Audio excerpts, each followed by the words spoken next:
Movie की शुरुआत में हमें महाराजा नाम के एक आदमी को देखते हैं जो एक सलून में काम करता था और वो अपने मालिक को कुछ दिन की छुट्टी मांगता है और वो उसको छुट्टी दे देता है। फिर वो अपने वाइफ के साथ बाहर चला जाता है। अगले दिन वो घर के सामने की दुकान में ही अपने बच्ची के लिए खिलौने लेने के लिए जाता है और वो दुकान के बाहर आकर अपने पत्नी को खिलौने दिखाने लगता है। लेकिन इसी वक्त रास्ते में जा रहे ट्रक का ब्रेक फेल हो जाता है और वो ट्रक सीधा महाराजा के घर में घुस जाता है। इस हादसे में उसकी पत्नी की मौत हो जाती है, लेकिन उसकी बेटी बच जाती है। इसके बाद वो अपने बच्ची को पाल पोस कर बड़ा करता है। इसके बाद कुछ साल बाद आगे दिखाया जाता है। अब महाराजा की बेटी बड़ी हो चुकी थी। आगे का सीन हमें स्कूल में दिखाया जाता है। उसकी बेटी ज्योति स्पोर्ट में बहुत ही अच्छी थी। इसकी वजह से उसका पढ़ाई में ज़्यादा मन नहीं लगता था, जिसकी वजह से बाकी टीचर उसको बहुत ही पनिशमेंट देते थे।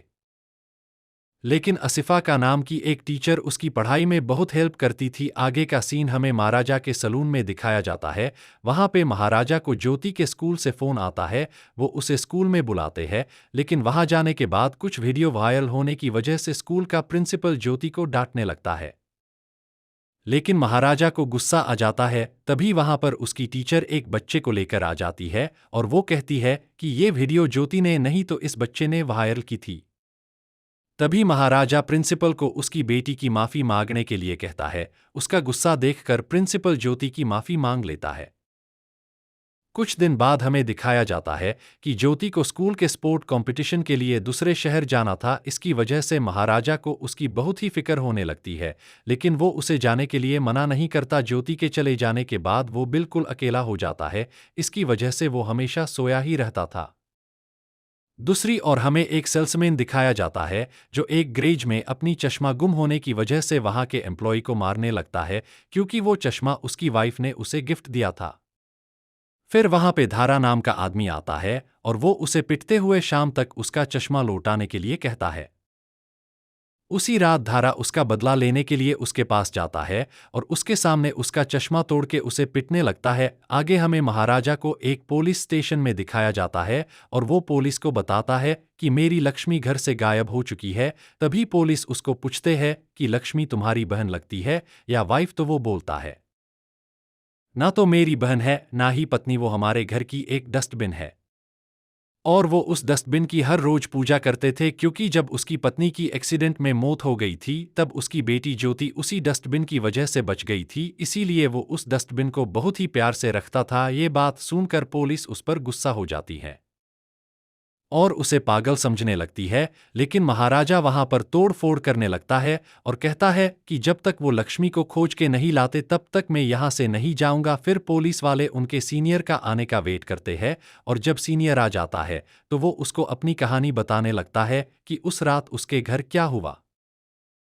वो कहता है कि उस रात जब से 10 बजे सलून बंद करके घर वापस आया तब मेरे घर में पहले से ही 3 लोग छुपे हुए थे जिनसे मेरी हाथापाई हुई और वो मेरी लक्ष्मी को चुरा के ले गए और वो मेरे लिए बहुत ही खास हैं। तो वो उसे पूछते हैं कि ऐसा उसमें क्या खास था कि तुम उसकी पुलिस कंप्लेंट करने आ गए। तो वो उसमें कुछ भी नहीं था ऐसा कहता है। फिर महाराजा आगे कहता है कि तुम उसे ढूंढ के लावतोगे तो मैं तुम्हें बहुत सारे पैसे दूंगा। पैसे की बात सुनते ही वो उसे ढूंढने के लिए मान जाते हैं। फिर उनके लगता है कि सिर्फ एक डस्टबिन के लिए तो वो कंप्लेंट ना ही करेगा, इसलिए वो उसे ढूंढना शुरू करते हैं। आगे हमें सिल्वा नाम का आदमी दिखाया जाता है जो उसके साथियों के साथ दूसरों के घर में चोरी करता था और वो सिर्फ उसी घर में चोरी करता था जिस घर में औरतें होती थी। फिर चोरी करने के बाद वो उनका रेप करते थे और उसके फैमिली में उसकी पत्नी और एक बेटी थी, लेकिन सिल्वा के पत्नी को पता नहीं था कि वो चोरी करता है। दूसरी ओर हमें सिल्वा के घर में वही डस्टबिन दिखाई जाती है जो महाराजा के घर से चोरी हुई थी। इसका मतलब सिल्वा ही महाराजा के घर चोरी करने गया था। फिर सिल्वा की बेटी के पिठ पर एक घाव दिखाया जाता है जिसकी वो मलम पट्टी करता रहता था। फिर आगे हमें दिखावा जाता है कि पुलिस उसकी डस्टबिन को खोजना शुरू कर देते हैं और उनके एक जासूस को भी लक्ष्मी को ढूंढने के लिए लगा देते हैं। ऐसे ही एक दिन महाराजा डस्टबिन की जानकारी के लिए पुलिस स्टेशन आता है। तभी उसे वहां पर एक आदमी किसी की मिसिंग कंप्लेंट करने के लिए आया दिखाई देता है। तो वो उसके पास आकर उसे पूछने लगता है। तो वो आदमी धारा की फोटो दिखाते हुए कहता है कि हमारे ग्रेज काम करने वाला धारा नाम का आदमी कुछ दिन से लापता है, तो धारा का फोटो देख के उसे कुछ याद आने लगता है। उसे याद आता है कि जिस रात गुंडों से महाराजा की आतापाई हुई थी, तभी किसी के पास से गाड़ी के टोल प्रेजेंट की पर्ची गिर गई थी, तो वो गाड़ी के नंबर से उसके ओनर का पता करके उसे मिलने आता है। लेकिन तभी वहां पर धारा आ जाता है और वो सेल्समन को पीटने लगता है, लेकिन धारा महाराजा को उसका पीछा करते वक्त देख लेता है। फिर धारा उनके आदमियों के साथ महाराजा का पीछा करने लगते हैं और उसको पिटने लगते हैं। इसी वजह से महाराजा को पता चलता है कि उस रात उन 3 आदमियों में से धारा भी एक था। ये देखकर महाराजा को गुस्सा आ जाता है, लेकिन धारा कहता है कि तुम मेरा कुछ नहीं बिगाड़ पाओगे, क्योंकि हम तीनों में से एक पुलिस भी इसमें शामिल था। ये बोलकर धारा वहां से जाने लगता है। तभी महाराजा उसका गला काट के उसको मार डालता है और इसी का पता लगाने के लिए महाराजा ने पुलिस कंप्लेंट की थी।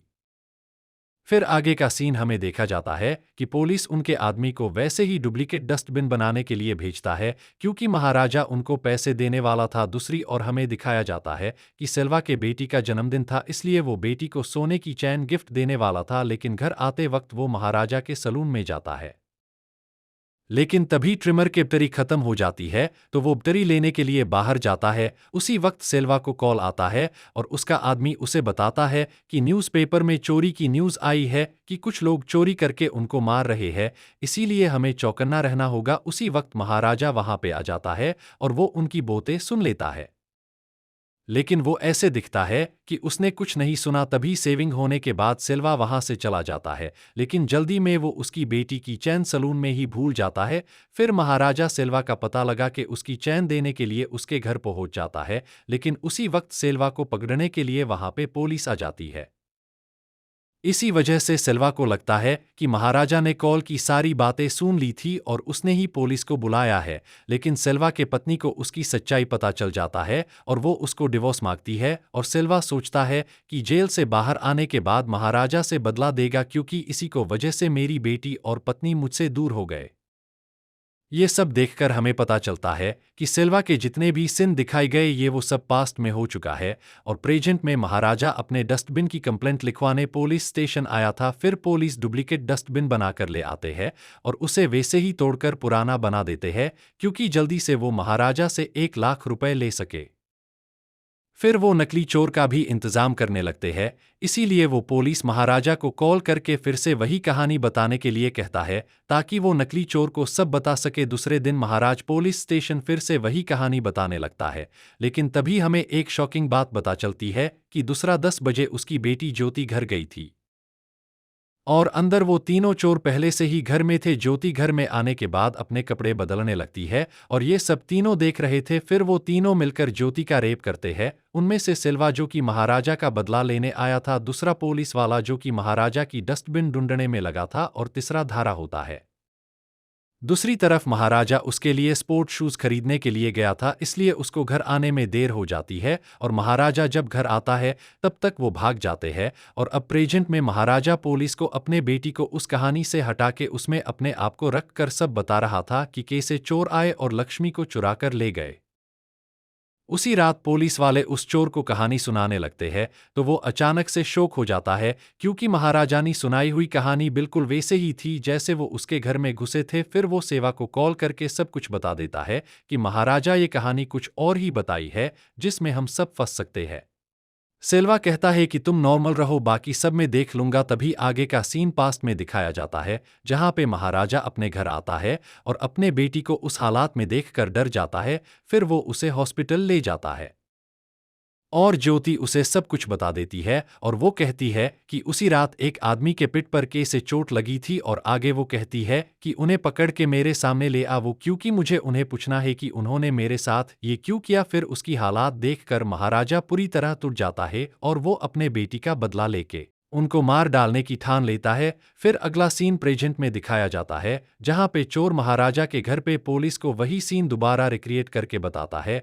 वो कहता है कि वो यहाँ पे चोरी करने के लिए आए थे, लेकिन उन्हें यहाँ पे कुछ नहीं मिला, इसलिए वो डस्टबिन चोरी करके ले गए। फिर महाराजा पुलिस के सामने ऐसे दिखाता है कि उसे डस्टबिन मिलने की खुशी में वो बहुत खुश हो गया है और वो उसके गले मिलता है। लेकिन तभी महाराजा को उसके पीठ पर वही निशान दिखाई देता है। फिर महाराजा पुलिस वालों को उसकी उम्र पूछने लगता है, तो वो कहते हैं कि उसकी उम्र लगभग 50 साल होगी। तब पुलिस वाला कहता है कि अब हम उसे जेल में डाल देंगे। तो महाराजा एकदम से शॉक हो जाता है। तभी पता चलता है कि पुलिस को पहले से ही सब कुछ पता चल गया था कि डस्टबिन तो सिर्फ एक बहाना था, क्योंकि महाराजा अपने बेटी के साथ दुष्कर्म करने वालों को ढूंढ रहा था और पुलिस वाले भी उसके साथ डस्टबिन ढूंढने का नाटक कर रहे थे। फिर वो जो पुलिस अपने बेटी के साथ दुष्कर्म करने में शामिल था उसको मार डालते हैं। फिर आगे दिखाया जाता है कि सिल्वा एक कंपनी में छुपा हुआ है। महाराजा वहां चला जाता है और दोनों में खतरनाक लड़ाई होती है और वो सिल्वा के दोनों पैर तोड़ डालता है और सिल्वा हंसता है कि मैं तो कुछ दिन में ठीक हो जाऊंगा, लेकिन तुम्हारी बेटी इस दर्द से कभी नहीं निकल पाएंगे। तभी वहां पे ज्योति आ जाती है और वो सोन की चैन उसके ऊपर फेंकती है और कहती है कि तुम इसे ही लेने आए थे ना। सिल्वा चैन को देखकर शौक हो जाता है और वो पूछता है कि ये चैन तुम्हारे पास कैसे आई। तभी हमें पास्ट में दिखाया जाता है कि महाराजा अपने पत्नी के साथ सिल्वा की चैन वापस देने उसके घर आया था। फिर वो चैन देने से मना कर देती है, क्योंकि इसकी वजह से कितने लोगों की जान गई होगी। जिसके बाद महाराजा सिल्वा ते बेटी के लिए खिलौना खरीदने जाता है। तभी उनके घर में ब्रेक फेल होने की वजह से ट्रक घुस जाता है। इस वजह से वहां पे सिल्वा की पत्नी और बेटी की मौत हो जाती है, लेकिन सिल्वा के बेटी डस्टबिन की वजह से बच जाती है। फिर यहाँ पे हमें पता चलता है कि महाराजा ने जिसको पाल पोस के बड़ा किया था वो सिल्वा की ही बेटी थी। प्रेजेंट में ज्योति वहां से जाने लगती है। तभी उसके पीठ पर सिल्वा को वही घाव दिखता है और वो समझ जाता है कि ये मेरी ही बेटी है। फिर वो महाराजा को पूछता है कि ये मेरी ही बेटी है क्या? तो महाराजा हाँ बोलता है और कहता है कि लेकिन अब मैं इसका बाप हूं, और वो वहां से चला जाता है। तभी सिल्वा ऊपर से कूदकर अपनी जान दे देता है और मूवी यहां पर खत्म हो जाती है।